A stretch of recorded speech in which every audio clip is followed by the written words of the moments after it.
บายดีพ่อแม่พี่น้องสบายดีหมู่เพื่อนทุกคนหลังจากเมื่อวานนี้เนาะพี่น้องบ่ได้คลิปเลย เพราะว่าฝนตกพี่น้องเอ้ยไปทางใดก็บ่ได้ก็เลยบ่ได้ถ่ายคลิปให้พี่น้องเบิ่งพี่น้องเอ้ยมันนี่กับฝนหยุดบ่เห็นฝนลงมาเนาะฝนบ่เห็นมีดฝนลงมาว่าสิซะพี่น้องว่าผิดแน่เทคนิคก็บ่ว่ากันเด้อพี่น้องเด้อหลังจากฝนบ่เห็นมีดฝนลงพี่น้องก็มาฉีดยาพี่น้องเอ้ยเห็นแสงแดดแน่คึ้มแน่แดดแน่ซับซ้อนกันอยู่ไปสิแล้วค่อนคึ้มค่อนแดดอยู่มาฉีดยาอยู่สวนนาเลงพี่น้องมานี่ถ่ายสวนนาเลงให้พี่น้องเบิ่งก็ได้พี่น้องเด้อเพราะว่าแต่เก่านะมาแต่4 โมงเช้าเนาะก็เลยบ่ได้ถ่ายพี่น้องมานี่ฝนตกเช้าเลยค่ะมาพี่น้องเลยอันนี้สวนนาเลงเด้อพี่น้องเด้อสวนที่นาเลงมาฉีดยาพี่น้องพอเห็นมีดฝนลงแล้วก็ฉีดยาต่อ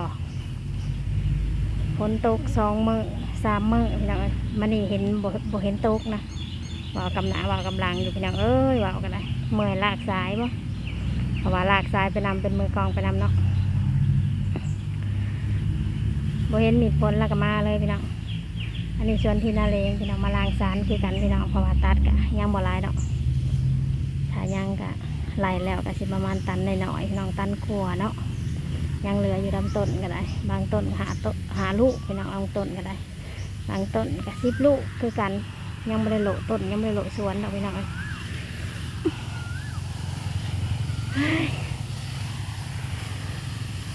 นี่แหละพี่น้องไอ้ฝนตกแล้วเหตุงานเนี้ยถ้าฝนตกนะเพราะว่ามันถึงเลาะสีเขาก็ต้องสีเนาะอันนี้สวนนาเลงพี่น้องเลย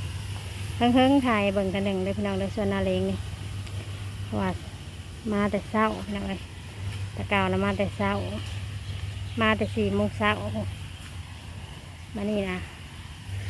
มาสวยเพราะว่าฝนตกพี่น้อง2-3 มื้อแล้วฝนตก2-3 มื้อ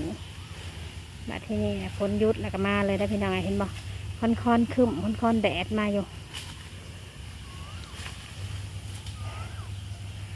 นี่แหละพี่น้องไปทำงานสวนกันได้ที่มายากกันยากตอนที่ฝนตกนี่แหละ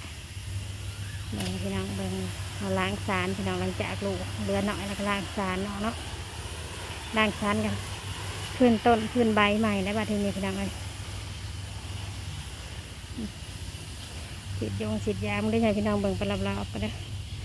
ส่วนที่นาเลงต้นใหญ่พี่น้องเรียน7-8 ปีเลยให้เบิ่งไปรอบๆกันแต่บ่ได้มีแต่สำนีแล้วพี่น้องพูนยาวพอตัวแต่ที่ให้เบิ่งไปรอบๆในวงเวียนนี่เนาะ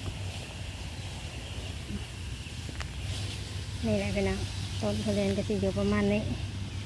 อันนี้นะเพิ่นเป็นโรคพี่น้องหักเศร้าแล้วทายาเนาะเพิ่นเป็นโรคทายาเศร้าแล้วพี่น้องเลยเห็นไหมพี่น้องต้นไงอันนี้นะเอาสำนีก่อนเลยพี่น้องเลยให้เบิ่งสำนีก่อนชวนที่นาเลงนี่เขาไปให้เบิ่งนี่ลากสายไปนำเป็นมือกองไปนำพี่น้องเอาไปลากสายก่อนสำนีก่อนมือหน้าจะให้เบิ่งใหม่